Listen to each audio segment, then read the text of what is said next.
Donc bonsoir à toutes et à tous. Merci beaucoup d'avoir rejoint notre réunion en ligne. Donc on s'adapte à la situation du moment. L'objectif, c'était de pouvoir partager avec vous le travail qui a été réalisé à la fin de la semaine dernière par vos représentants pour pouvoir rédiger un certain nombre de conduites à tenir pour la prise en charge à domicile des patients Covid. Ce travail donc a été effectué par les gens qui sont présents avec nous ce soir et qui vont vous présenter l'essentiel des éléments. Donc vous pouvez interagir avec nous via le chat et on répondra aux questions que vous vous posez. Voilà, on essaiera de synthétiser certaines questions. Je pense que certaines seront proches. On va débuter assez rapidement. Je propose que les intervenants, au fur et à mesure de la prise de parole, puissent se représenter.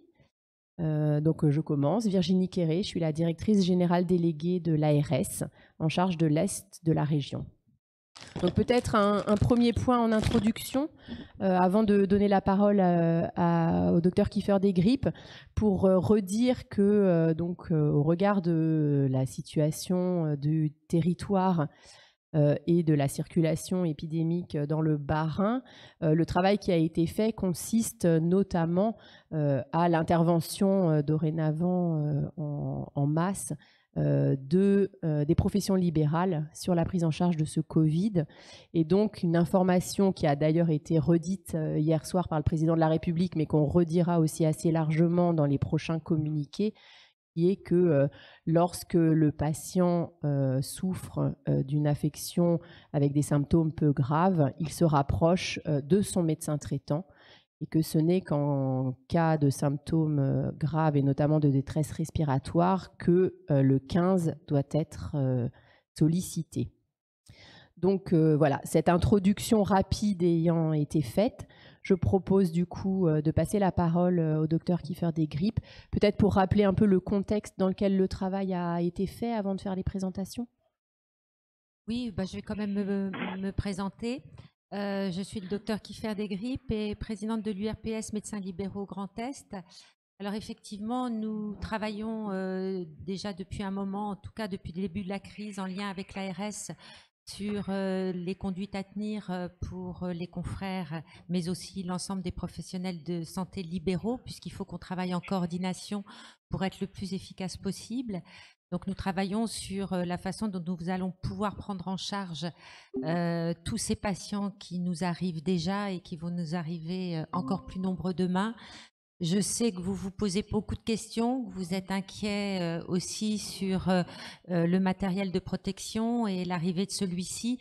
Nous aurons à débattre de tout ça et à répondre à vos questions tout au long de la soirée. Et je vais laisser la parole à mon voisin infirmier qui va se présenter. Alors, bonsoir à tous, je suis Julien Beringer, je suis infirmier libéral à Strasbourg et je représente ce soir l'URPS Infirmier Grand Est. Donc nous avons communiqué largement le lien de cette réunion ce soir aux infirmiers du Bas-Rhin et aux autres. Donc on va essayer de répondre au maximum de vos questions. J'en ai reçu pas mal déjà dans la journée. Donc je vais laisser se présenter notre ami pharmacien et ensuite on commencera la réunion du coup. Bonsoir à tous, Claude Winstein, représentant l'URPS pharmacien Grand Est. Je suis installé en campagne à la Petite-Pierre. Alors effectivement, nous avons travaillé déjà la semaine dernière sur un certain nombre de fiches que vous avez reçues par l'intermédiaire de nos mails. Vous avez sans doute vu aussi aujourd'hui que je vous ai déjà envoyé au moins une dizaine de mails avec chaque fois des informations qui nous parvenaient au fur et à mesure de la journée, notamment peut-être également la réception pour certains d'entre vous de masques FFP2 qui sont arrivés dans certaines officines. Alors a priori, d'après les informations que j'ai eues en campagne, nous n'avons rien reçu, mais c'est surtout à Strasbourg que 400 masques FFP2 sont arrivés dans les officines à destination des médecins libéraux et des infirmiers. Aujourd'hui, dans ce plan-là, les pharmaciens n'ont pas accès à ces masques FFP2 puisque pour nous, ce sera des masques chirurgicaux. Voilà, donc on attend de vos questions. Également, on va peut-être laisser la parole également à Lionel Barang, l'URPS qui représente l'URPS des biologistes, qui va peut-être se présenter par téléphone puisqu'il n'est pas avec nous physiquement aujourd'hui. Oui, bonsoir à tous, vous m'entendez bien? Très bien. Oui, bonsoir à tous. Donc, pour les labos, alors, pour l'instant, on est en difficulté en ce qui concerne les tests réalisés en ville. On en a fait aujourd'hui, je dirais, dans toute l'Alsace, en prenant les chiffres entre 100 et 200, mais on est face à des ruptures de stock déjà, de réactifs, d'écouvillons et également de masses de protection pour faire le prélèvement.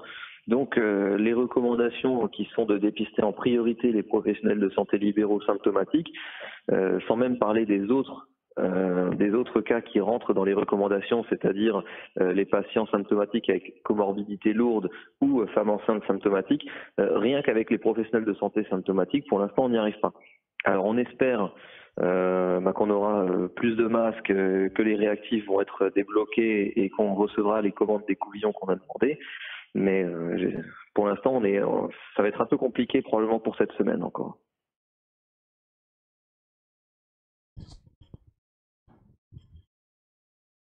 Merci. Juste avant de donner la parole du coup au docteur Kiefer-Desgrippes, je voulais simplement indiquer que se joindra à nous également par téléphone dans quelques minutes et pour quelques minutes également, peut-être un petit quart d'heure, le professeur Hansmann du CHU de Strasbourg qui se propose du coup de nous faire un petit point à la fois sur l'épidémie et puis aussi sur un certain nombre de sujets du type gestes barrières, utilisation des masques et autres sujets. Madame Quéré, vous souhaitez que je parle ou c'est les questions? On présente les fiches, on fait comment? Non, en fait, je pense qu'on peut commencer à présenter les fiches. Les questions vont arriver au fur et à mesure et moi, je vais vous les relayer. Très bien. Alors, en fait, la fiche la plus importante, c'est la fiche qui concerne les consignes aux professionnels pour la prise en charge en ambulatoire de patients. Et nous avons dissocié les patients n'ayant pas de symptômes et les patients symptomatiques. Parce qu'évidemment, les patients n'ayant pas de symptômes peuvent aussi venir vous voir et vous poser de nombreuses questions puisqu'ils sont également inquiets.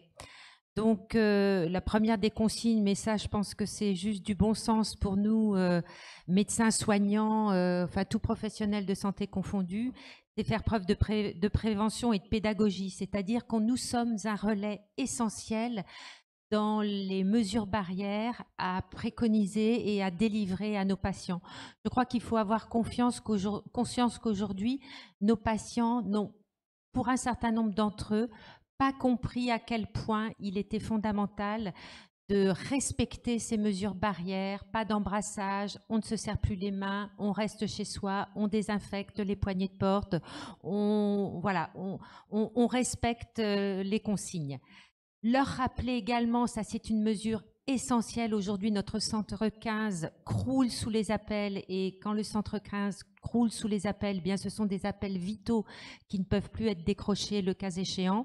Rappelez à vos patients que le 15 est strictement réservé aux urgences médicales. Donc bien leur dire, appelez-moi, appelez votre médecin. Si je ne suis pas là, appelez un confrère le cas échéant, mais n'appelez pas le 15 pour de la symptomatologie banale. Voilà. Maintenant, pour les maintiens à domicile des patients symptomatiques.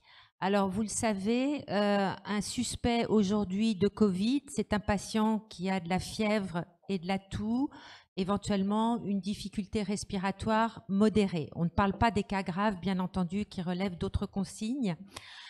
Donc, pour être éligible à cette prise en charge à domicile, le patient doit présenter une forme clinique simple, un niveau de compréhension suffisant et des moyens matériels adaptés. Alors vous allez me dire, c'est Ça veut dire beaucoup de choses, mais je pense que là encore, c'est du bon sens. Et je pense que notre rôle pédagogique est fondamental. Toujours expliquer, réexpliquer comment en famille, comment à l'intérieur de l'appartement, de la maison, on respecte les règles et on se surveille. Alors, si un passant présente des signes, il y a des mesures d'isolement, de barrières à respecter qui font l'objet d'une autre fiche. Donc là, je vais juste vous dire que si le patient présente des signes de gravité, évidemment, il sera pris en charge à l'hôpital. Donc la décision de prise en charge à domicile peut être étoffée par un conseil avec un infectiologue ou au centre 15. Et on va parler donc des consignes des patients à domicile qui sont symptomatiques. Alors, surveillance de la température 2 fois par jour. Si apparition de signes de gravité, appel du professionnel de santé disponible. Et je laisserai la parole après aux infirmiers qui vont bien entendu faire partie de la chaîne de prise en charge et sur lesquels on compte beaucoup parce qu'on ne pourra pas voir tous les patients à domicile.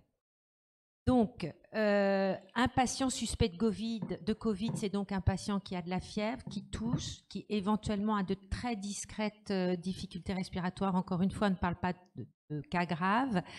Ce patient doit être confiné dans l'appartement ou dans la maison, dans une chambre, une pièce dédiée, bien aérée.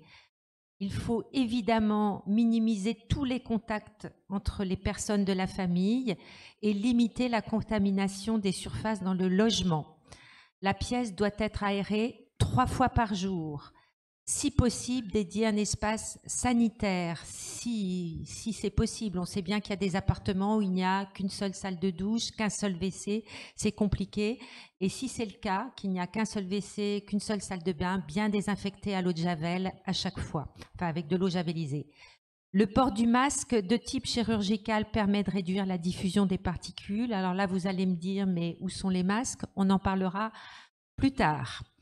Il doit être porté systématiquement en cas de contact, c'est-à-dire lorsqu'il rentre en contact avec sa famille, il faut que le patient symptomatique porte son masque. Évidemment, pas de poignée de main, pas d'embrassade. Et les gestes d'hygiène des mains, parce que le gel, c'est pareil. Pas de gel dans la plupart des familles. Donc, lavage des mains efficace, mais un lavage des mains appuyé suffisamment longtemps sur toutes les surfaces de la main. Il faut leur montrer comment on se lave les mains, entre les doigts, sur le dos de la main, sur les côtés de la main. Les surfaces de contact, toutes les appettes, télécommandes, claviers d'écran, etc. doivent être également désinfectées. Et les linges et les draps doivent être lavés séparément et si possible mis par le malade dans le lave-linge parce qu'il contient, il est support de virus. Nettoyer les sols, je ne vais pas rentrer dans les détails, quand c'est possible, quand il y a de la moquette, c'est compliqué. Voilà, peut-être que je vais, et on répondra à d'autres de vos questions, bien entendu, en direct, on est là pour ça. Je vais passer la parole peut-être à mon confrère pharmacien qui va peut-être compléter sur infirmier qui va compléter sur le rôle des infirmiers dans cette prise en charge. Alors, juste en même temps, je regardais un peu les questions et j'ai vu une infirmière qui recevait pas de mail. Alors, j'invite les infirmières qui reçoivent pas de mail de l'URPS à aller sur le site de l'URPS Infirmier Grand Est et à envoyer un mail à la fiche contact pour qu'on puisse vous mettre dans nos fichiers puisque les fichiers de l'URPS ne sont pas exhaustifs. Voilà, alors concernant les infirmiers, effectivement, on a travaillé sur ces fiches-là que vous retrouverez sur le site de l'ARS puisque j'ai vu aussi des gens qui ne les avaient pas reçues. Alors pour les infirmiers, pour la prise en charge des patients, il y aura plusieurs possibilités. Donc ça sera une prise en charge de suivi des patients en collaboration avec le médecin traitant toujours ou le médecin prescripteur. Et là, vous ferez un suivi à domicile du patient. Il y aura aussi la possibilité de faire des téléconsultations chez les patients à domicile en lien avec le médecin traitant. Alors, vu le contexte d'urgence, vous pourrez le faire via des applications simples type FaceTime, WhatsApp. Pour que ce soit efficace et rapide. Et il y aura aussi la possibilité pour les infirmiers libéraux de faire des suivis des patients à distance, c'est-à-dire que les patients qui présenteront des symptômes mais qui pourront rester seuls à domicile. On fera un suivi par téléphone de ces patients à des jours qui seront déterminés dans les protocoles. Alors bien évidemment, il y a des règles d'hygiène à respecter. On sait que j'ai eu plusieurs infirmiers en contact aujourd'hui. Les masques ont commencé à arriver à Strasbourg dans certaines pharmacies. La dotation est faible. Je suis d'accord. C'est 10 masques FFP2 par infirmier. On parlera plus tard des masques pour la livraison ultérieure. Mais il y a aussi le problème du matériel des blouses pour se protéger du virus. Voilà, ça c'était pour cette partie-là. Concernant les cotations aussi, on a eu plusieurs fois des questions en lien avec cette partie. Vous aurez un mail officiel une fois que ça sera édité par la Caisse nationale d'assurance maladie pour définir ces cotations. Pour les ordonnances, il vous faudra bien évidemment des ordonnances pour réaliser ces actes-là. Concernant les infirmiers qui ont des consultations, des permanences à leur cabinet, il est recommandé de suspendre ces permanences et vous pouvez réaliser les soins au domicile des patients, même si sur votre ordonnance, la mention domicile n'est pas mentionnée. La Caisse nationale est au courant et a permis cette pratique pendant la période d'épidémie. Ça, c'était pour cette partie. Voilà, ensuite, ouais. Alors, je vois une question effectivement sur les consignes à remettre aux patients. Nous mettrons sur nos sites respectifs la fiche de consignes justement pour les patients qui restent au domicile. Et je pense que si vous pouvez en faire quelques photocopies et les remettre à vos patients, c'est toujours mieux qu'ils puissent disposer, qu'ils l'affichent dans la cuisine pour pas oublier. Voilà, ou sur la porte de la chambre à coucher du malade, de telle sorte qu'ils se souviennent bien de toutes ces consignes. Mon collègue infirmier a abordé la télémédecine.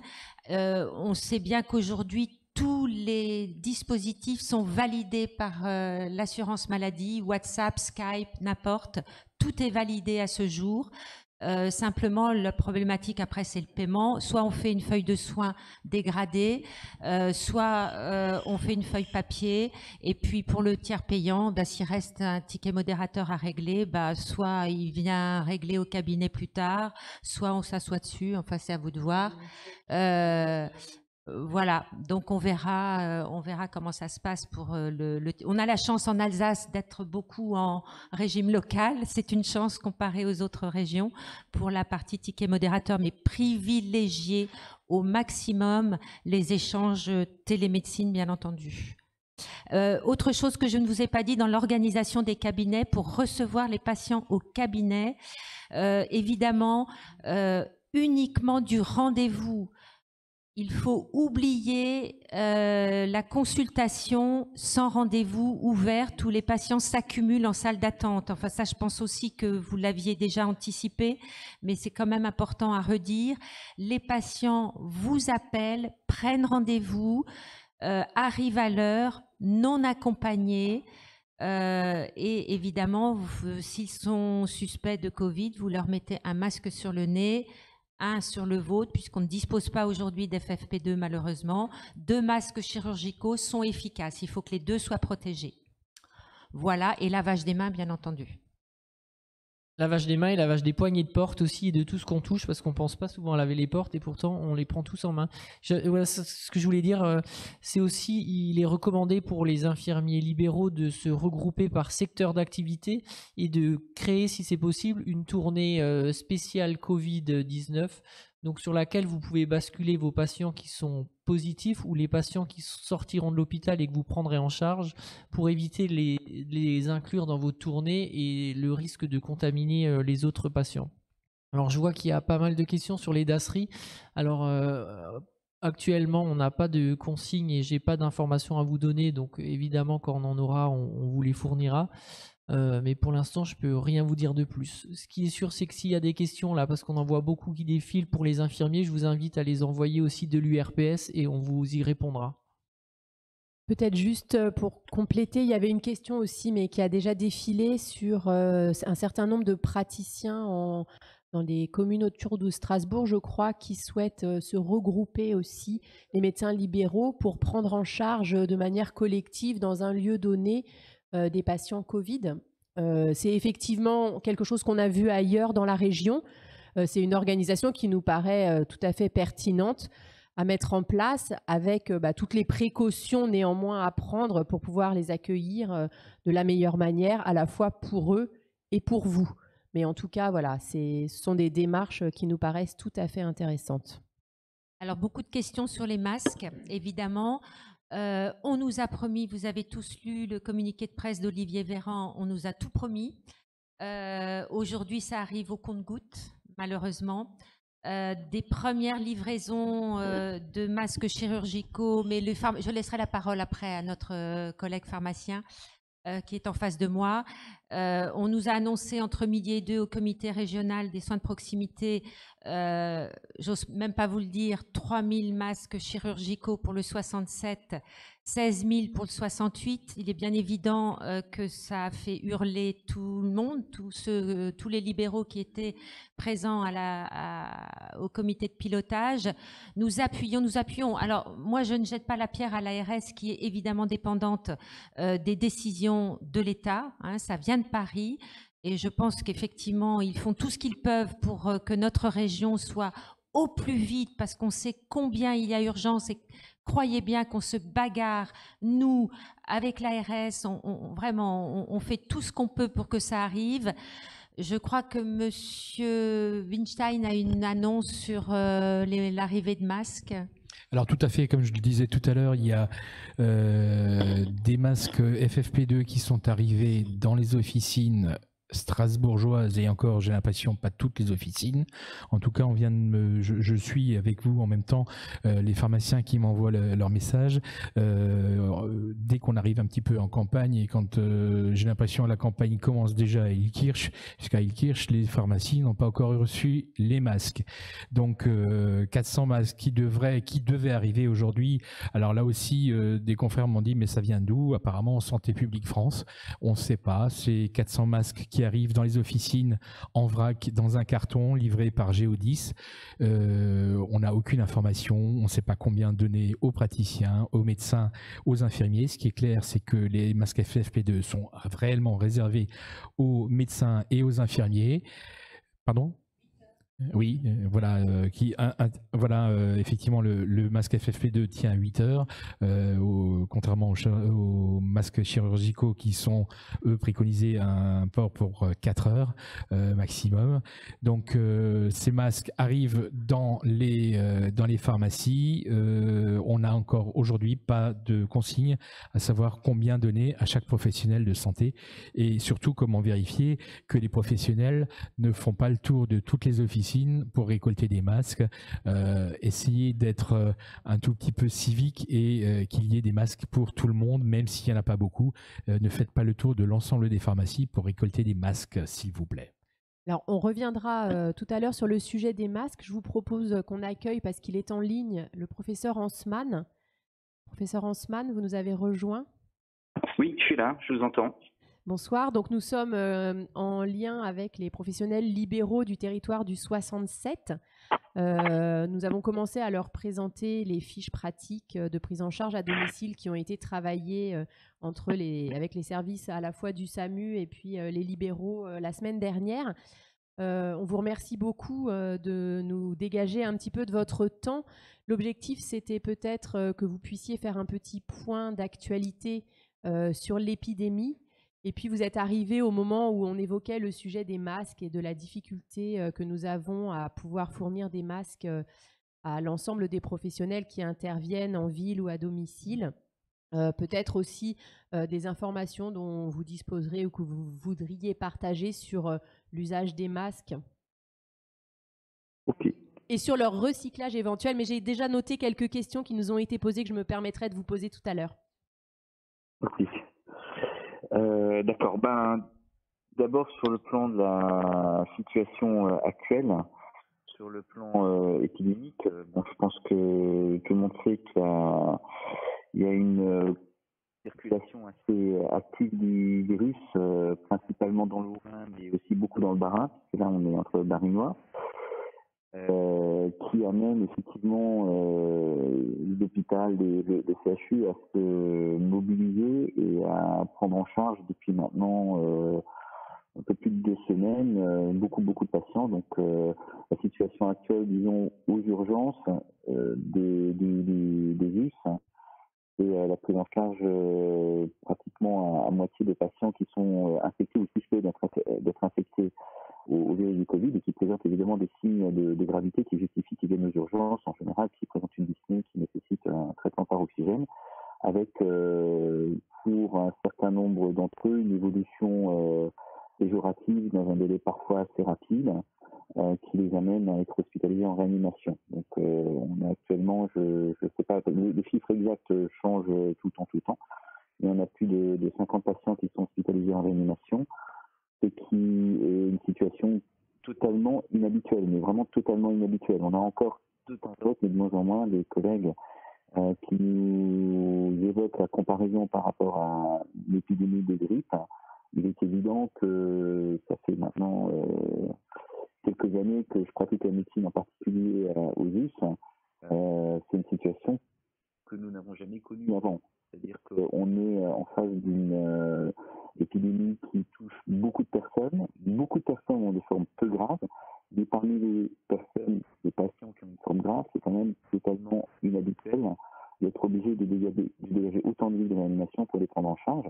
Et on sait malheureusement qu'on n'est probablement pas encore au pic de l'épidémie. C'est-à-dire qu'il y a une préparation, on continue à mobiliser, et puis tout le monde a entendu effectivement qu'il y a une aide maintenant nationale, en particulier sur le Haut-Rhin, qui est effectivement, on va dire, l'hôpital de Mulhouse est assez en détresse. Donc on prend en charge depuis maintenant plusieurs jours les patients qui nous sont transférés de Mulhouse. Et on continue à augmenter notre capacité de lits de réanimation avec une demande effectivement de respirateurs. Oui. Oui, si vous pouviez juste parler un tout petit peu plus loin de votre combiné téléphonique, parce qu'on a un peu de mal à vous comprendre. C'est très très grave. Donc un tout petit peu plus loin, je pense que ce sera beaucoup mieux pour... voilà, ce sera moins saturé. Alors là, j'ai mis le haut-parleur et je me suis un peu éloigné. Est-ce que c'est mieux comme ça? C'est parfait. Ok, d'accord, je continue comme ça. Donc je disais que on a effectivement donc continué à travailler pour augmenter la capacité d'accueil des patients en réanimation, mais également des patients qui ne nécessitent pas de réanimation, donc qui ont besoin d'oxygène, qui sont hospitalisés dans les services. Donc on a plus d'une centaine de patients maintenant qui sont hospitalisés pour bénéficier de soins hospitaliers, donc en particulier de l'oxygène. Et une surveillance. Donc, on est dans une situation qui est quand même qui justifie la mobilisation actuelle et qui justifie. Alors là, je vous ai parlé évidemment de médecine un petit peu hospitalière parce que c'est ce que je connais le mieux, mais qui justifie complètement qu'il y a une prise en charge globale parce que je pense qu'en médecine libérale, tout le monde va être ou a déjà été confronté à cette problématique et qui justifie complètement qu'il y ait des mesures de confinement. Et je pense qu'on a tous un rôle à jouer pour relayer les demandes de confinement auprès de nos patients, pour qu'ils puissent bien comprendre les enjeux. Je pense que la solution la plus directe et la plus importante qu'on peut mettre en place, c'est en termes de prévention en tout cas, c'est effectivement d'essayer de demander aux personnes de respecter les mesures de confinement de façon à ce qu'on puisse éviter au maximum la diffusion de l'épidémie pour qu'on ne soit pas dans une situation comme l'ont connu nos collègues italiens. On ne sait pas exactement ce que vont nous réserver les jours à venir, mais je pense que c'est important que tout le monde soit conscient du fait que si on ne fait rien, le virus va probablement continuer à progresser comme il l'a fait maintenant depuis 2 semaines. On commence à avoir un petit peu une idée assez précise de la poussée de la flambée épidémique sur notre région. Donc si on ne fait rien, il n'y a pas de raison que ça s'arrête. Et si on fait rien, il est clair que les hôpitaux, l'ensemble des hôpitaux risquent d'être dépassés par les événements. Et donc je pense que c'est important, je pense qu'on a un rôle de ce côté-là aussi d'information. Alors bien sûr c'est un petit peu alarmiste, il faut rappeler peut-être des choses individuellement. Le danger de l'infection est relativement modéré si on raisonne en pourcentage. Les pourcentages qui nous ont été donnés par nos collègues chinois semblent assez proches de la réalité. même si c'est très très difficile d'avoir une évaluation précise de la mortalité, puisque la mortalité c'est un pourcentage, alors tout dépend du nombre de personnes qu'on dépiste, donc c'est un pourcentage de l'ensemble des personnes dépistées, et on a à peu près la certitude qu'une énorme majorité des patients évidemment ne sont pas dépistés, parce qu'on n'en a pas les moyens, et tout simplement parce qu'ils présentent des symptômes peu importants. Nous, par exemple, aux US, on a une politique de dépistage un petit peu systématique chez nos soignants qui présentent des symptômes, aussi légers soient-ils, ce qui nous permet d'avoir un petit peu une idée justement assez exacte de la dangerosité de l'infection. Et pour l'instant, et on est très content, mais il n'y a pas de soignants qui ont fait l'objet d'une hospitalisation d'une forme grave. Donc, ça veut également dire que la plupart des personnes qui sont dépistées et qui sont concernées par l'infection ne vont pas faire de forme grave. Mais comme ça diffuse très largement, on va être sur des milliers, des dizaines de milliers de personnes qui peuvent être infectées. Et même si on a un tout petit pourcentage, en valeur absolue, ça représente beaucoup de personnes qui peuvent avoir la nécessité de venir à l'hôpital et voire qui peuvent être hospitalisés en réa. Donc je pense que c'est important d'avoir cette vision un petit peu globale de l'épidémie, même si on n'a évidemment pas une précision parfaite des chiffres. Et sur le plan cinétique, je répète, la chose la plus claire et la plus simple à comprendre, c'est en nombre de patients qui sont hospitalisés en réa, parce que cela, on est sûr de les connaître et de les identifier. Et on est encore sur une cinétique ascendante puisqu'on hospitalise, on continue à remplir nos lits de réa, on continue à transférer tous les jours plusieurs patients dans tous les services de réanimation de la région. Donc, ce qui montre bien qu'on est encore dans cette phase ascendante de l'épidémie. On sait qu'on va atteindre un pic à un certain moment, et je pense que les mesures de confinement vont permettre d'atteindre ce pic le plus rapidement possible, mais on ne peut pas dire si c'est dans une semaine, en 2 semaines, en 3 semaines. Et c'est l'avenir qui nous le dira. Voilà, donc je vous ai dressé un petit peu un tableau, on va dire, que j'espère réaliste. Il n'est pas forcément totalement serein, je m'en rends compte, mais je pense qu'il est important qu'on ait une vision, je pense justement réaliste des choses, pour ne pas non plus tomber dans un alarmisme qui serait déplacé, je pense, parce que voilà, la plupart des personnes qui vont être infectées par ce virus vont s'en sortir très très bien. Et puis peut-être une petite touche quand même d'optimisme. On commence à voir les premiers patients qui sortent de réanimation, qui sortent en bonne forme parce qu'ils n'ont plus besoin de ventilation invasive. Et donc ça veut dire également que les soins qui sont proposés, qui ont été mis, l'organisation qui a été mise en place, permet, même dans des formes graves, de répondre à notre demande, qui est la demande des soignants, c'est de pouvoir soigner et guérir les patients. Donc ça a un sens tout ce qu'on fait, je veux dire tous ensemble, je veux dire ça a un vrai sens, et je pense que c'est ça qui est important. Merci. Alors je me permets, Virginie Quéré, il y a déjà quelques questions qui ont été posées, je me permets de vous les poser du coup. Des questions sur la spécificité pour les femmes enceintes, quel risque spécifique, quelle modalité de prise en charge et de suivi. Et puis une deuxième question aussi qui est revenue à plusieurs reprises.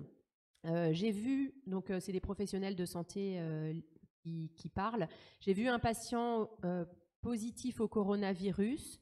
Je l'ai vu 2 jours avant donc qu'il ait été testé et détecté. Quelle conduite dois-je tenir et dois-je moi-même être testé? Voilà déjà 2 premières questions. D'accord. Alors, pour les femmes enceintes, on n'a pas énormément de données, mais il y a un certain nombre de connaissances, on va dire, sur les mécanismes de la physiopathologie de l'infection. En particulier, on sait que l'infection est pas ou très peu virémique. Donc, le passage de la mère au fœtus semble très peu probable et on n'a pas beaucoup de données qui évoqueraient un signal dangereux de problèmes chez le fœtus, voire de malformation. Donc, la femme enceinte, a priori, n'est pas un sujet à haut risque. Par définition, elle est jeune aussi. On sait que l'âge intervient beaucoup comme les comorbidités. Donc, en général, les femmes enceintes, je dis bien en général, il y a des cas particuliers, mais sont quand même plutôt des jeunes femmes en plutôt bon état de santé. Donc, il n'y a pas de crainte particulière. Le problème reste plus au moment de l'accouchement, parce que là, on sait que comme la transmission se fait par voie respiratoire et aussi beaucoup par contact, puisque on peut avoir le virus sur les mains, sur le mobilier, etc. Donc il y a un vrai potentiel de transmission de la mère à l'enfant au moment de l'accouchement et dans les suites et dans la phase néonatale et puis au moment de l'allaitement également. Donc il y a des mesures particulières qui sont prises au moment de l'accouchement pour la mère, pour l'enfant et également pour l'entourage en salle d'accouchement évidemment. Donc c'est un petit peu là qu'on va être plus attentif dans le dernier trimestre et c'est à ce moment-là qu'on va peut-être proposer en cas de symptômes évidemment un dépistage pour pouvoir préparer l'accouchement au mieux. Mais autrement, pour l'instant, les femmes enceintes, ça ne me paraît pas des sujets qui sont particulièrement fragiles par rapport à l'infection. Donc l'autre question, c'était celle du patient suspect et du temps où il est contaminant, de la réaction nécessaire du professionnel de santé qui l'aurait vu 2 jours avant le test positif. Alors, comme pour beaucoup de maladies infectieuses, on sait qu'il y a une incubation qui est donc silencieuse pour le patient, mais qui peut être une phase où il y a un risque d'éventuelle contagiosité. On sait que à peu près, ce sont des choses qui ont été décrites dans les 24 heures qui précèdent le début des symptômes, il peut y avoir une excrétion virale. Ça veut dire que potentiellement les patients peuvent être contagieux avant même de savoir qu'ils sont malades. Donc ça, c'est un premier mois qui est évidemment très embêtant. Ça veut dire que tout le monde peut représenter un danger, mais bon, je veux dire, c'est vrai pour beaucoup de maladies infectieuses, sachant qu'à mon avis, disons assez logiquement, raisonnablement, on peut penser que le pic de contagiosité est quand même au moment des symptômes cliniques, parce que c'est là que les patients vont en particulier tousser, avoir des symptômes qui vont amener à diffuser le virus dans leur environnement proche, et donc peuvent avoir le virus également sur les mains, le transmettre à leur entourage proche. Donc je pense que le risque le plus important, c'est quand même au moment du début des symptômes cliniques. Alors après, évidemment, en tant que médecin, on l'a tous déjà probablement un petit peu été confrontés à des situations où on est en contact avec des patients malades, avec donc une exposition à risque. C'est une situation aussi qui est habituelle pour l'ensemble des personnes soignantes, pas que les médecins, les infirmières également, les kinés, etc. Dans la pratique, la conduite à tenir, si on a été exposé, c'est surtout une surveillance clinique. C'est-à-dire prendre sa température. Les médecins, on sait se surveiller, ça fait partie de notre job. Je veux dire, les signes cliniques, ça peut être la toux, mais ça peut être également un petit peu des symptômes un peu plus variables. Dans ce qu'on a récupéré comme information dans notre expérience qui commence à s'enrichir, il peut y avoir des signes un petit peu de syndrome grippal, des myalgies, une fatigue, fébricule, des céphalées de temps à autre. Assez régulièrement, des personnes ont beaucoup de troubles digestifs également, pas tous, mais certains ont vraiment un tableau de gastro-entérite. Le virus peut également être localisé au niveau du tube digestif, donc ça peut être un petit peu surprenant, ça peut nous égarer un petit peu, mais on a quand même assez régulièrement les troubles, les signes respiratoires qui sont présents. Donc la surveillance, ça c'est un point qui est important. Et pour les soignants, s'il y a des signes qui peuvent évoquer un début d'infection, l'idée c'est de garder la notion de dépistage. Donc on a un centre de dépistage qui est en place au juste, qui permet qu'on peut contacter pour faire un dépistage en général dans les 24 heures. Pour savoir si on est porteur du virus ou pas. Alors après, il y a deux possibilités, soit on l'est, soit on l'est pas. Si on n'est pas porteur du virus, ça peut être un autre virus, ça peut être la grippe, le VRS, etc. Donc on a peut-être quand même des mesures un petit peu de protection, mais on peut continuer à avoir une activité professionnelle. Par contre, si on est porteur du Covid, on nous demande de privilégier le télétravail. Donc pour un médecin, ça peut éventuellement faire de la téléconsultation, mais on essaye d'éviter les contacts directs avec les patients, ou alors carrément rester chez soi et arrêter de travailler. La durée du confinement, elle est aussi pas tout à fait clairement établie. On sait que dans la majorité des cas, en 14 jours, après le début des premiers signes cliniques, le virus finit par disparaître. Donc 14 jours, ça reste quand même relativement long. Parfois, ça peut aller plus vite, surtout dans les formes polysymptomatiques. Mais il est difficile d'avoir une règle très précise pour dire à partir de quand on peut reprendre le travail. On pourrait faire des PCR, donc des tests de dépistage pour savoir si on est encore porteur ou pas, mais ça démultiplierait les tests et on n'est pas sûr d'arriver à suivre. Donc il y a peut-être dans les prochains jours, si par exemple des labos en ville vont mettre à disposition les tests, il y aura peut-être des règles qui pourront changer, puis un accès plus facile aux tests de dépistage qui permettra aussi de voir si on est encore porteur du virus ou pas. En tout cas, c'est une stratégie qui avait été évoquée à un certain moment, c'est qu'on puisse faire des tests à J7 ou J14, voir à partir de quand on peut reprendre le travail. Si le test est négatif, on considère qu'on n'est plus porteur et ça permettrait de reprendre une activité professionnelle plus rapidement.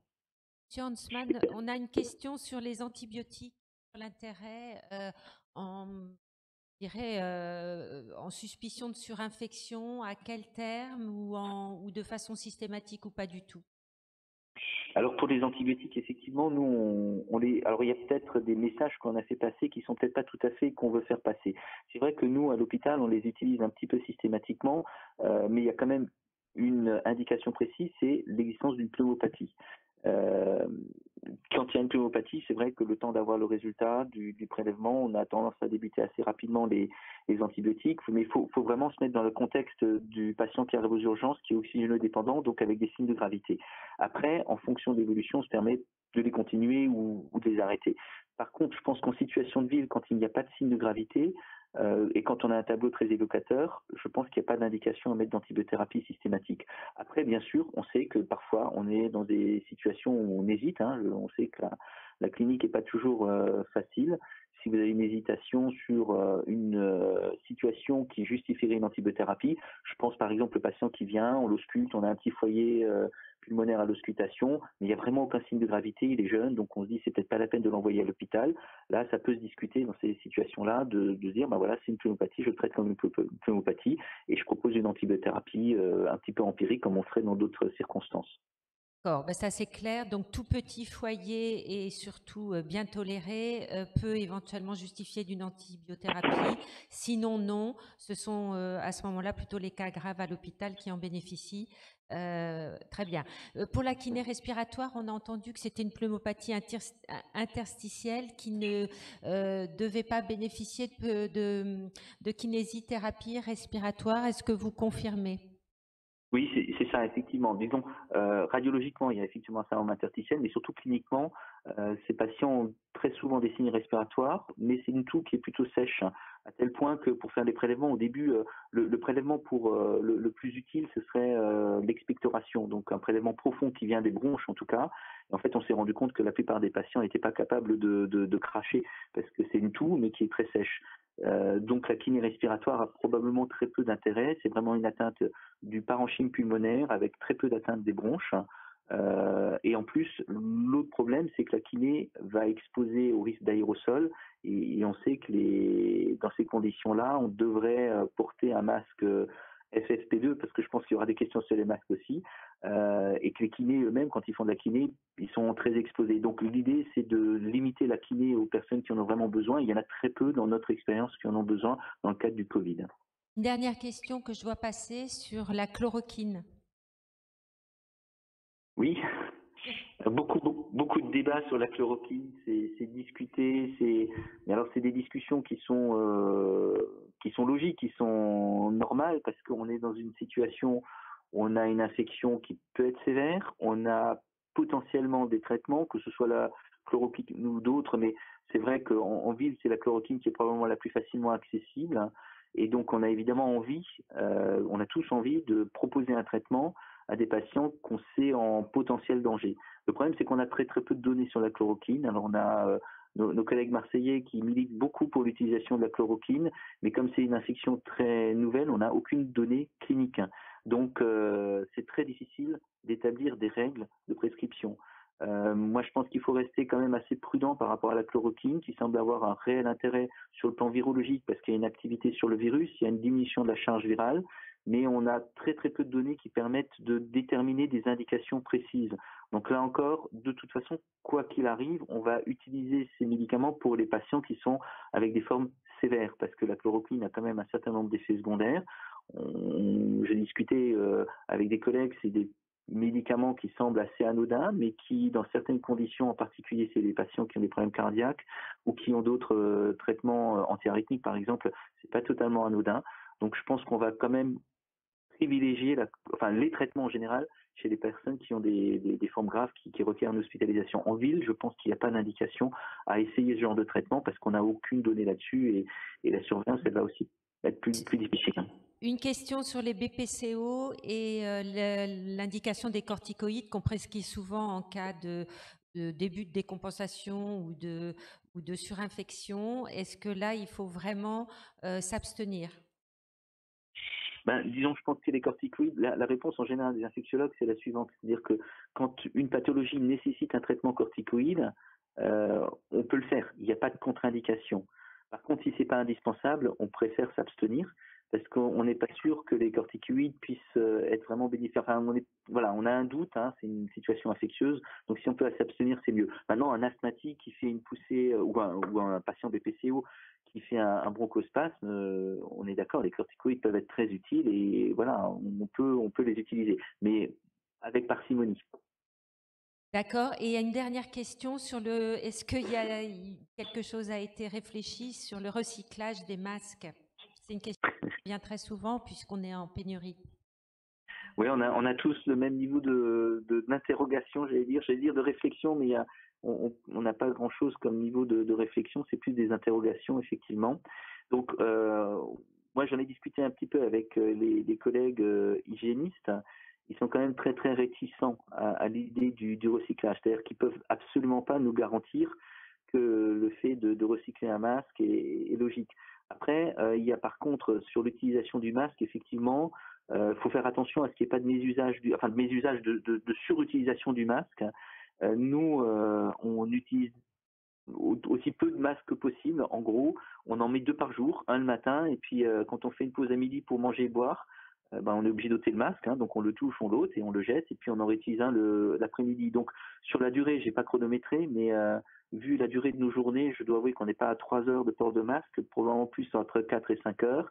Mon collègue hygiéniste m'a dit jusqu'à 4 heures ça va, après on n'est plus sûr de rien. Mais bon voilà, en gros on utilise un masque par demi-journée et ça permet de limiter au maximum. Après on a posé la question si on laisse le masque quelque part au fond d'un tiroir qu'on le utilise 3 jours plus tard, ça a fait un peu sourire mon collègue de l'EOH et il m'a dit je suis pas sûr que ce soit une bonne idée. Voilà, en gros c'est ça.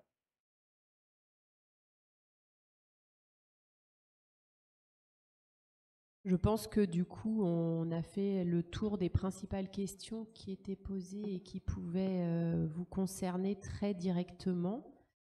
On vous remercie beaucoup. Ok, s'il y a d'autres questions, oui, je vous en prie. Et puis, on vous souhaite bon courage pour la suite. Oui, merci. Bon courage à tout le monde également, parce que je pense qu'on est tous concernés, chacun à son niveau. Donc, je pense que tout le monde va avoir besoin de beaucoup de courage et puis d'un investissement important pour essayer d'arriver et de limiter les effets de cette épidémie. Merci à vous. Merci beaucoup. Bonne soirée. Au revoir. Une question récurrente sur masse chirurgicale ou FFP2. Alors, déjà sur la durée, un chirurgical, c'est plutôt 4 heures, 5 heures maximum. Un FFP2, c'est 8 heures. Le chirurgical, pour qu'il soit efficace, il faut que le patient soit couvert et vous-même soyez couvert.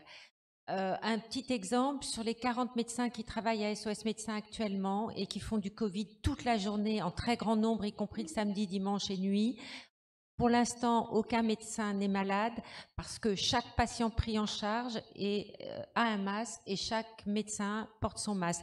Donc, je pense quand même que ça démontre... ça vaudrait le coup peut-être les tester, mais ce qui ne sont pas. Mais en tout cas, ça démontre une certaine efficacité. Le FFP2, en revanche, vous protège même si en face, le patient n'a pas de masque.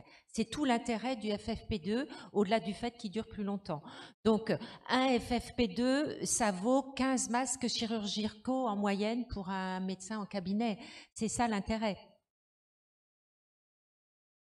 Et pour les infirmiers, du coup, comme on n'est pas en capacité de masquer tous les patients, il est recommandé de mettre un masque FFP2. Alors le problème actuel, c'est qu'on n'a pas les masques promis par le ministre de la Santé hier. Alors je sais que vous n'êtes pas responsable directement, mais là, je sens qu'en tant que professionnel de santé libérale, il y a quand même une tension qui monte auprès de tous les infirmiers. Les infirmiers, ils couvrent l'ensemble du territoire, ils travaillent 7 jours sur 7. ils sont fortement mobilisés, mais là le risque avec ce tsunami qui arrive, c'est qu'il y ait une démobilisation massive des professionnels et que s'ils n'ont pas les moyens de se protéger, alors on parle des masques, mais il y a aussi les blouses, les charlottes et tout le matériel nécessaire, les gants parce qu'on en consomme du coup en grande quantité, c'est que les infirmiers vont se démobiliser et en plus ils risquent d'être des vecteurs importants puisqu'ils voient un nombre important de patients et en plus des patients fragiles qui engorgeront les hôpitaux et les services de réanimation. Donc là, je vous demande vraiment de mettre à disposition des masques pour le premier maillon de la chaîne, quoi. Alors effectivement, on est tout à fait conscient de cette difficulté. Il est clair que tous les professionnels qui interviennent et qui sont en risque parce qu'ils prennent en charge des cas possibles ou des cas confirmés doivent être protégés. Donc ça, on est bien au clair là-dessus. Comme vous le savez tous, donc on gère aujourd'hui des difficultés d'approvisionnement. Et dans l'attente que les pharmacies soient réapprovisionnées, donc on nous promet des réapprovisionnements là demain, après-demain. Le travail qui est fait territoire par territoire, donc département par département, par les collègues de l'Agence régionale de santé, c'est de distribuer une partie des masques qui arrivent livrés dans certains établissements de santé. Donc on préempte un certain volant de masques chirurgicaux qui sont livrés dans les établissements et on organise des points de livraison. Donc ça a été fait 2 week-ends d'affilée pour la médecine de garde donc sur le territoire et on aura de nouveau des points d'accès demain donc à Haguenau et à Strasbourg. Donc voilà, vous serez tenus informés, mais donc il y a quelques milliers de masques qui seront disponibles encore demain. Mais vraiment l'objectif, c'est de gérer une transition jusqu'à l'accès via les pharmacies, puisque c'est le meilleur moyen de distribuer les masques partout sur le territoire. Nous, on est simplement en capacité d'en mettre à disposition dans un certain nombre de points. On n'a pas la logistique pour pouvoir les répartir partout. Et dans cette période un peu tendue, je pense qu'il serait préférable d'établir une fiche de suivi de distribution des masques parce que j'entends sur les terrains, des pharmacies, pas forcément dans le Bas-Rhin, mais d'autres départements du Grand Est, qui ont fait de la rétention de masques auprès des infirmiers pour bien définir un nombre de masques avec le numéro de CPS et la signature du professionnel de santé avec des fiches éditées de l'ARS pour les pharmacies ou les points de distribution. Oui, alors je pense que ce serait judicieux effectivement de faire ce type de choses et peut-être que affecter des professionnels de santé à une pharmacie et que les professionnels ne puissent pas aller dans n'importe quelle pharmacie chercher ces masques.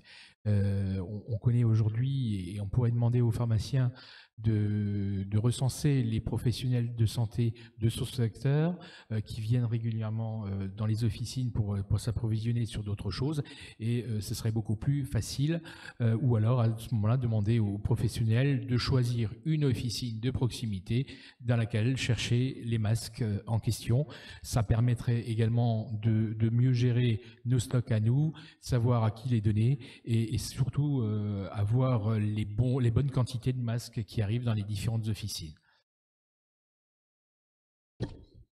C'est une idée, il faudra qu'on la travaille. Est-ce qu'on pourrait justement pas demander aux médecins d'aller s'inscrire dans la pharmacie, soit du quartier où ils habitent, soit du quartier de leur cabinet à leur choix, ce qui est le plus pratique pour eux, parce que je pense qu'il faut quand même aller dans le sens du pratique pour nos confrères et nos amis infirmiers. Est-ce que ça, vous avez la possibilité ensuite de croiser les fichiers ?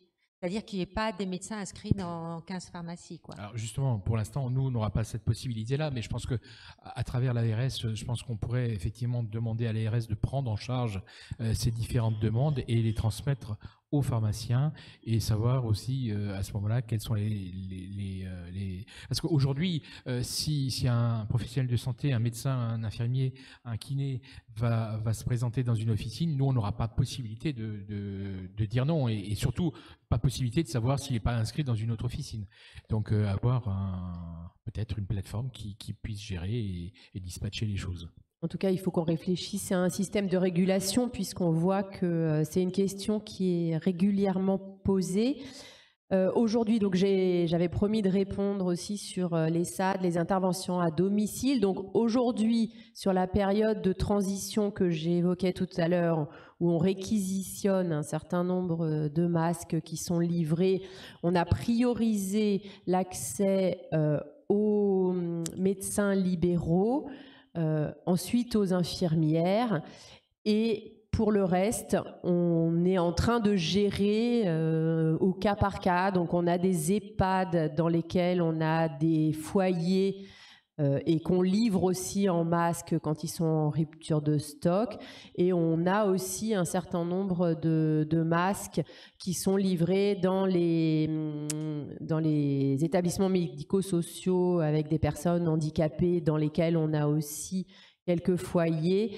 Et on est en train de travailler avec le conseil départemental pour pouvoir effectivement alimenter les services à domicile. Voilà, et de la même manière, là on espère en tout cas qu'on gère une transition de 48-72 heures et qu'ensuite on aura le moyen de distribuer plus largement.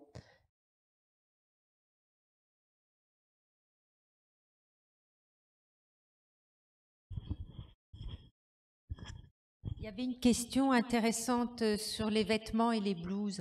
Moi, je pense que déjà, si on porte une blouse de médecin, ça permet au moins, quand on rentre chez soi, ou d'ailleurs de l'enlever peut-être en sortant du cabinet, de la mettre dans un sac en plastique, et au moins d'être propre quand on arrive chez soi. Parce que c'est ça le problème. Autant c'est facile de laver une blouse à 60 degrés et d'avoir un jeu de blouse un jour sur deux, revenir finalement à la blouse d'hôpital, la plus longue possible, la plus ample possible. Mais au moins, quand vous rentrez chez vous, vous êtes moins couvert de virus que si vous n'avez rien du tout. Donc ça, c'est une solution. Peut-être que sur Internet, on trouve encore des blouses de coton. Je ne sais pas. Non? C'est mort? Bon. Bah, des blouses de quoi? D'autres choses? De peintre? À voir. Non, mais bon, donc il n'y a plus de blouse coton, ok, donc on a un train de retard là-dessus. Vous avez peut-être vos anciennes blouses d'interne ou d'externe, moi je les ai plus. Bon, à voir. En tout cas, une blouse, quelle qu'elle soit, ça peut être finalement n'importe quel vêtement ample qui soit facilement lavable, que vous mettez par-dessus et que vous enlevez quand vous sortez de votre cabinet, quoi.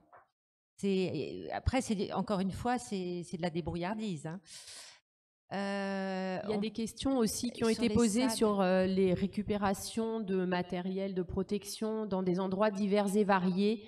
Donc on y travaille. Nos collaborateurs qui travaillent sur ce sujet se sont rapprochés d'un certain nombre d'entreprises qui avaient effectivement quelques stocks de blouses, de surblouses, de masques. Donc on va chercher entreprise par entreprise l'ensemble de ces matériels pour pouvoir ensuite également les redistribuer.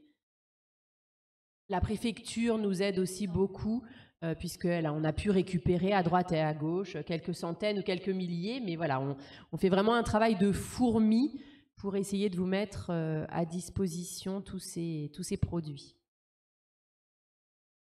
Alors, je vois un petit peu des messages alarmistes, ils finiront par se démobiliser par la peur, le sentiment d'abandon. Vous savez, on est tous logés à la même enseigne, on est tous dans votre inquiétude, on est tous mobilisés pour faire remonter tout ça, croyez-le bien. On a du mal à comprendre pourquoi ça tarde autant, pourquoi c'est aussi compliqué. Voilà, on va s'adresser au plus haut niveau de l'État pour porter vos revendications. C'est ce que l'URPS Médecins Libéraux a décidé de faire. Et comme il paraît qu'on ne peut pas envoyer de mail à notre président de la République, et ben ça sera par fax demain matin à 8 h. On ne peut pas faire plus, malheureusement. Il y avait des questions pour les laboratoires, donc je pensais les laboratoires d'analyse médicale. Il y a une fiche, il me semble, qui a été éditée aussi pour les laboratoires d'analyse médicale à la suite de la réunion la semaine dernière. Alors, je voulais préciser aussi, parce qu'il y avait des questions en tout début d'intervention, ces fiches, elles sont courtes, Voilà, elles sont pratiques et elles sont déjà disponibles sur le site internet de l'agence. Et il y avait une question aussi tout à l'heure, celle qui concerne les consignes pour les patients à domicile peut tout à fait être distribuée. Elle a été écrite pour ce faire. Et consultez les sites de vos unions respectives. On essaye vraiment de mettre à jour au quotidien, de vous mettre tout ce qu'on entend. On vient de recevoir un mail de la CAMF qui confirme et qui nous informe que le prochain trimestre donc de nos caisses de retraite de médecins ne sera pas prélevé et qui nous confirme un complément en cas d'arrêt de maladie pour cause de Covid de médecins qui complètent ce que l'assurance maladie nous octroie, 115 € si je me souviens bien par jour. Voilà, il faut vraiment que vous alliez sur nos sites parce qu'on fait un maximum pour vous informer et apporter de l'information au fil de l'eau. Oui, et les questions auxquelles j'ai pas répondu qui concernent les infirmiers, envoyez un mail à l'URPS. Sur le site, vous aurez un onglet contact. Concernant les cotations, on attend la parution au niveau de la CNAM, mais ce sera des actes qui existent dans la nomenclature, l'avenant 6, pour les actes de téléconsultation et probablement pour les patients pris en charge en cadre Covid. Ça sera par assimilation l'acte AMI 5.8 qui existe pour les insuffisants cardiaques Prado. Voilà, mais ça, il faut confirmation de la CNAM.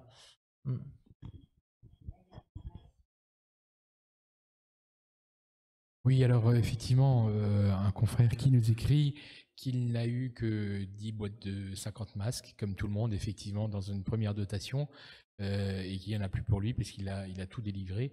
Donc aujourd'hui, il travaille sans masque. Alors aujourd'hui est parue une circulaire qui vous informe que vous avez aujourd'hui le droit de fermer les rideaux de vos officines et d'utiliser le SAS ou le guichet de garde pour réaliser donc votre travail quotidien suite à une agression qui a eu lieu à Nancy aujourd'hui dans une pharmacie pour obtenir des masques. Donc effectivement, alors je sais que c'est pas hyper pratique. Moi, ce que j'ai fait dans mon officine, c'est que j'ai mis un comptoir que j'ai réservé aux patients Covid-19.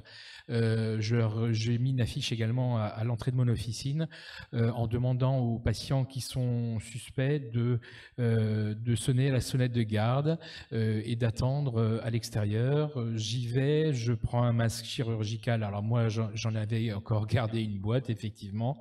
Étant en campagne, j'ai pas beaucoup de professionnels. D'un côté, ça peut arranger, vous voyez.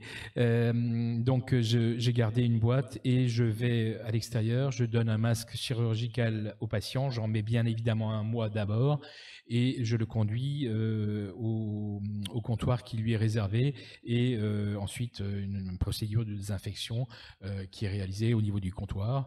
Évidemment, ces procédures doivent être réalisées également sur l'ensemble des comptoirs de l'officine et tous les endroits où les patients peuvent mettre leurs mains et toucher.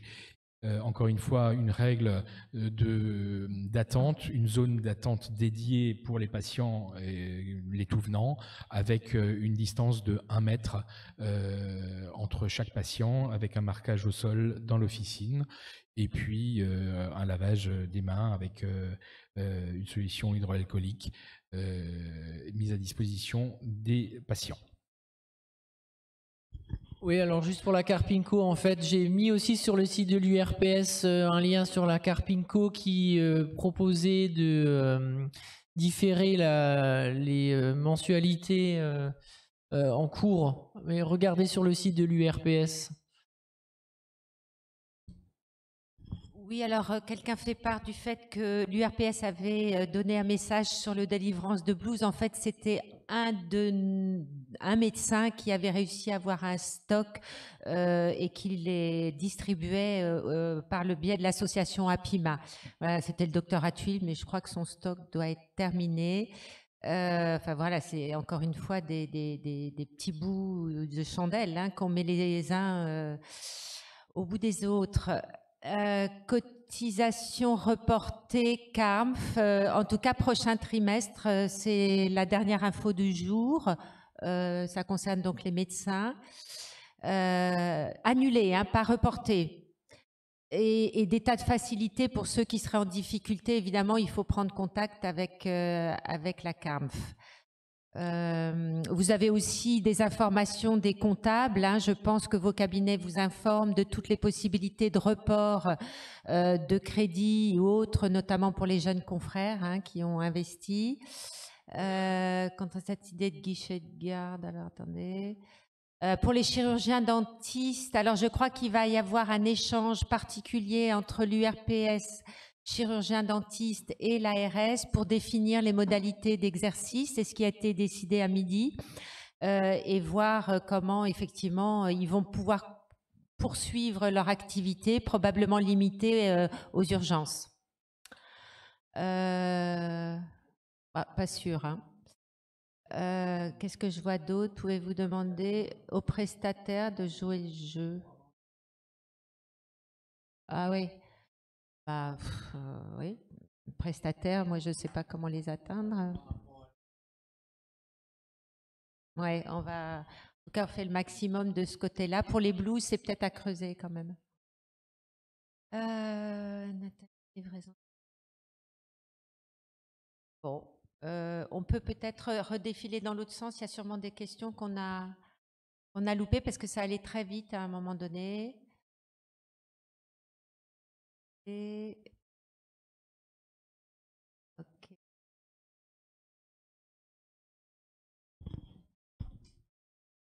Alors concernant je vois une question concernant la prise de mesure, de contention, etc. Il est conseillé aujourd'hui de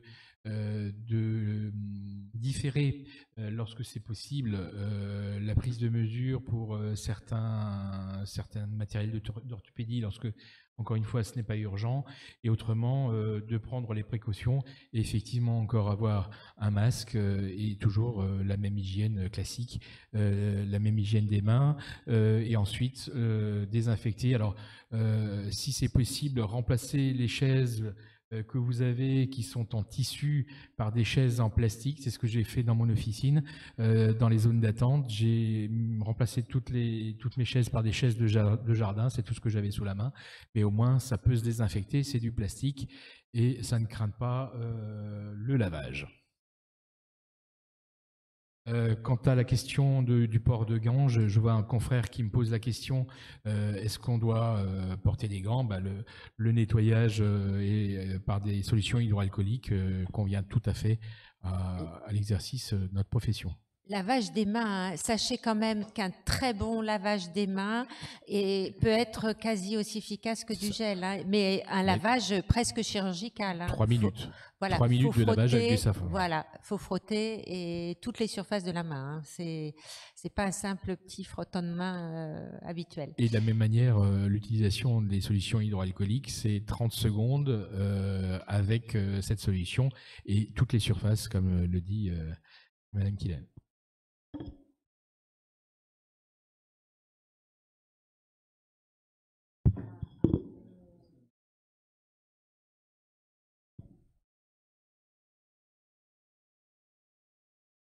Peut-être qu'on n'a pas...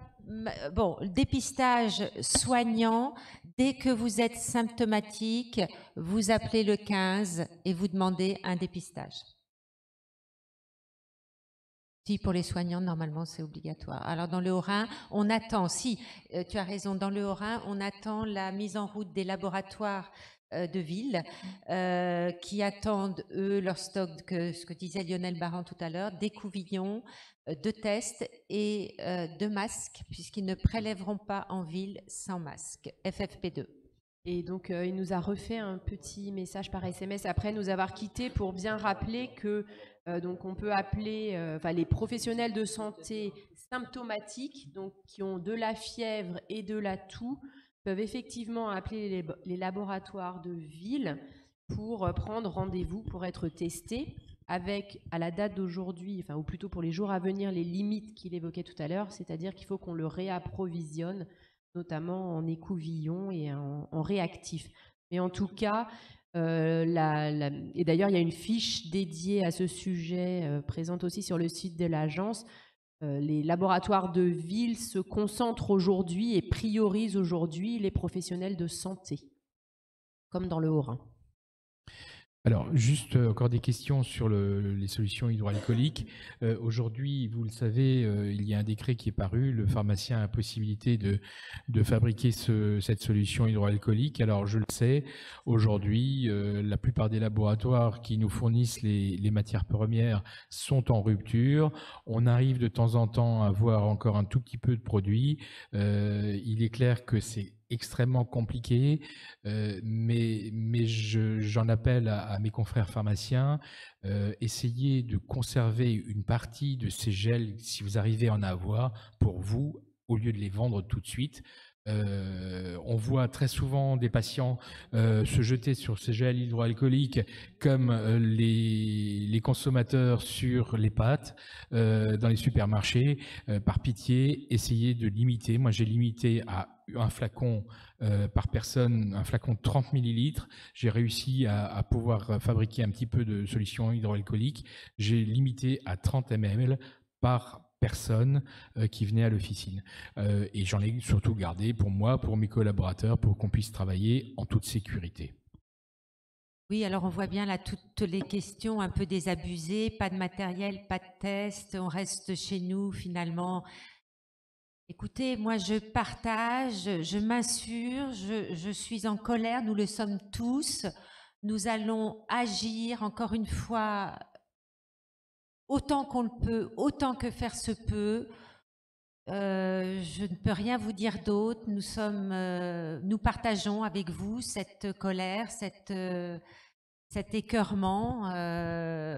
Voilà, on sait que le risque et le désengagement d'un certain nombre de nos confrères, l'ARS en est tout à fait consciente. J'ai appris que ça commençait dans d'autres régions d'ailleurs que le Grand Est. Peut-être sommes-nous plus courageux qu'ailleurs parce que dans d'autres régions, certains cabinets ferment déjà par manque de masques.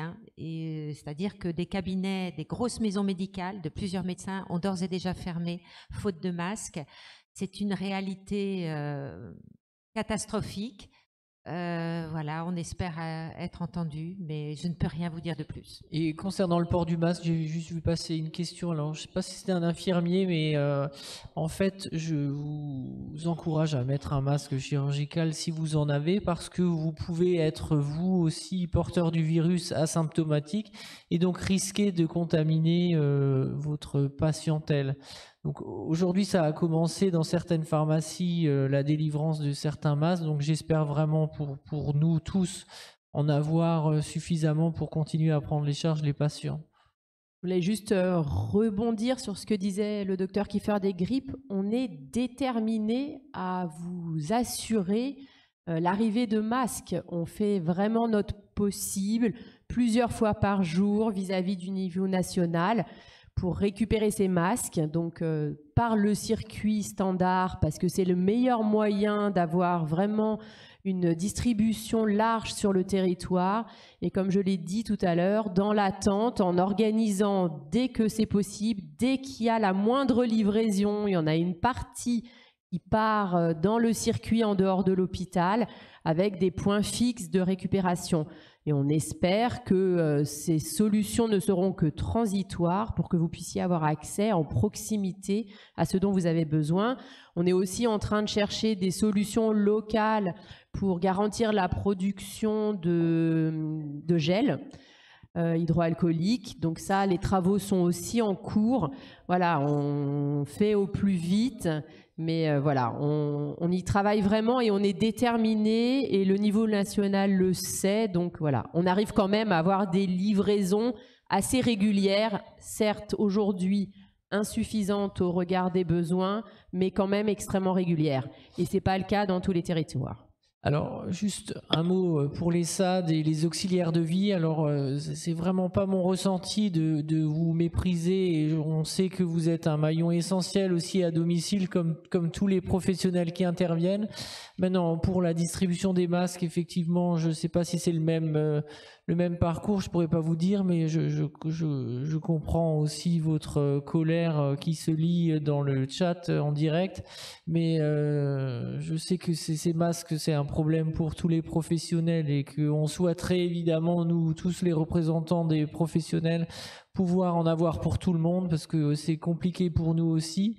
Et on lit, on vous entend et c'est vrai qu'on fait remonter dans toutes les instances, tous les jours, plusieurs fois par jour au niveau départemental, régional, national pour en avoir. Mais ça, enfin, on essaye quoi.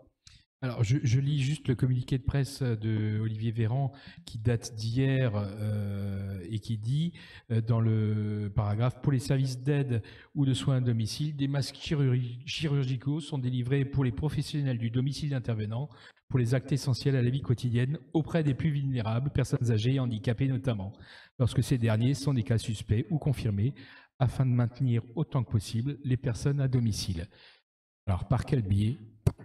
Aucune idée.